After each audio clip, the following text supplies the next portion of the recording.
And welcome to another segment of 10 Count. I'm Steve Kim, joined by Michael Montero and Michael Baca. Guys, I hate to say it, he's coming back.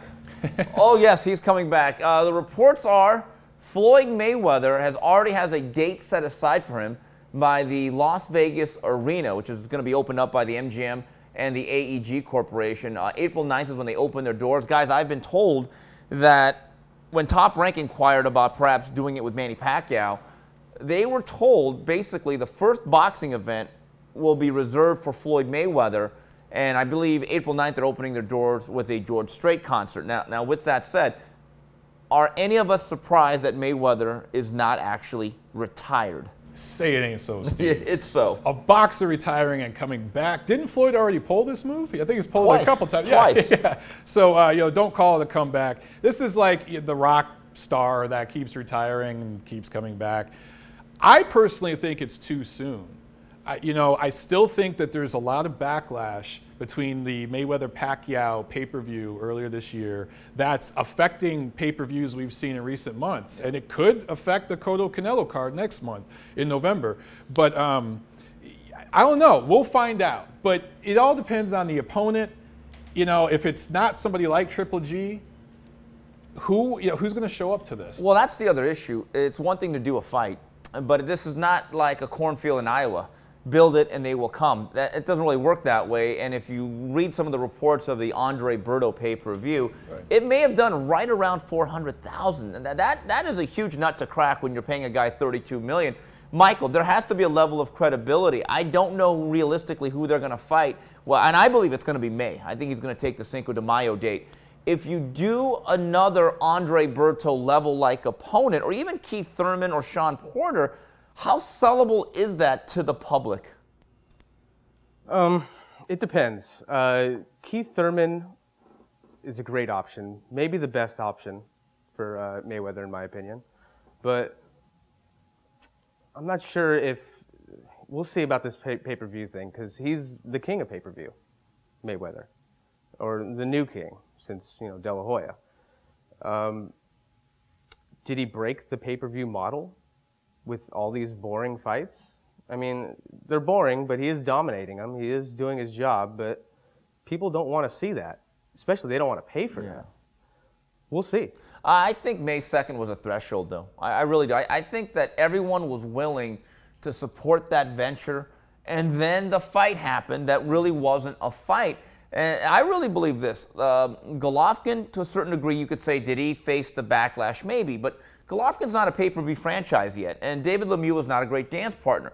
I think Cotto Alvarez, that's the one we got to see, that how damaged, how toxic is pay-per-view, because those guys are two legitimate A-sides. Now, going back to Mayweather, here's the other question, no matter who he fights, short of Golovkin, and maybe the winner of Cotto Alvarez, who we don't know if that's really an option or not, who do you want to see him in there against? That's it. It can't be somebody like Danny Garcia, who's a fine fighter. He's undefeated, technically. Yeah. But in that fight, from a political perspective, promotional perspective, it can happen. But even Thurman or somebody like that, Thurman's not a pay-per-view brand. No. He's a quality option as far as the challenge, but it's got to be somebody that diehards are excited about. It's got to be a Golovkin. It's got to be, if Canelo beats Cotto in really impressive fashion, maybe it could be that option. But you know what? That's not an option, though. Canelo has a deal with HBO. So that's the other issue. Mayweather's 6-fight deal with Showtime has expired. So the other dynamic that I don't know anything about, and I'll try to find out, what network is he going to be with? Does HBO, who has made Al Heyman persona non grata, and there's two universes of boxing, there's PBC and HBO. At what point does Floyd Mayweather then re-up with Showtime, or does he reunite with HBO?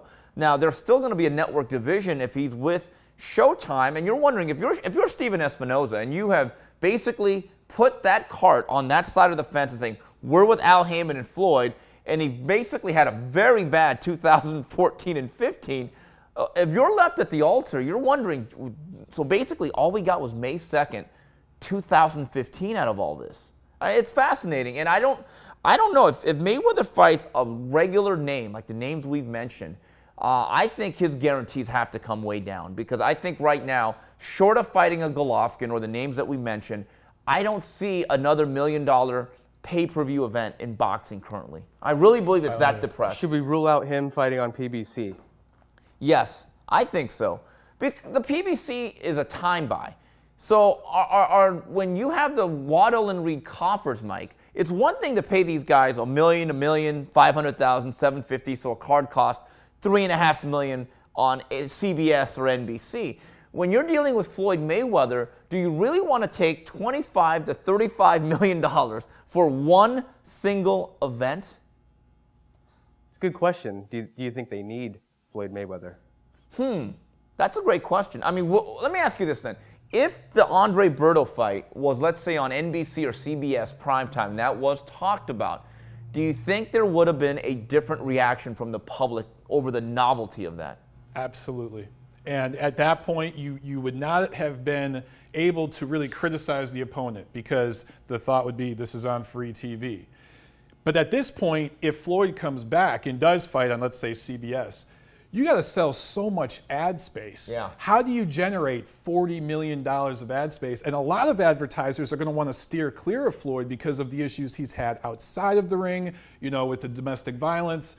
There's going to be, you know, a lot of complaints from women's groups and who knows what could come up. So they're not going to want to touch that. So you're left in a space where if you're Mayweather and you come back and you want to do $1 million buy pay-per-view, there's really only 2 or 3 names out there. That's it. The other issue was when I tweeted this a couple days ago that, you know, they have a date reserved. He hasn't announced anything official, and it doesn't necessarily make it a fait accompli.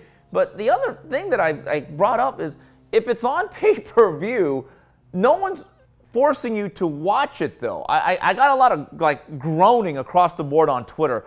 This is terrible. Well, guys, it's not like it's the one NFL game that you get on your local channel. It's not like you're stuck with it.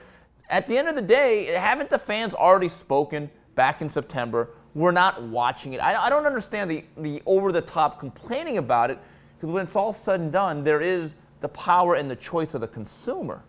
I think the fans are still speaking. I do think it affected the Golovkin pay-per-view to an extent. I don't think the 400,000 fans that bought the Mayweather card were ever going to buy the Golovkin card unless he was fighting Andre Ward. But I think the Cotto Canelo card is going to be affected, and this might be something we see for a year or so, and that's why I just think this is too soon for Floyd to come back. I thought he was going to wait until the end of next year, possibly, to make a comeback. And I wouldn't put it past Floyd to, like, be doing all this just to get rumor mills going and get people talking, because I've already seen a bunch of chatter on Twitter. All right, well, that's it. Is he going to return? We'll find out soon enough. On behalf of Michael Baca and Mike Montero, this is Steve Kim saying till the next round, goodbye, everybody.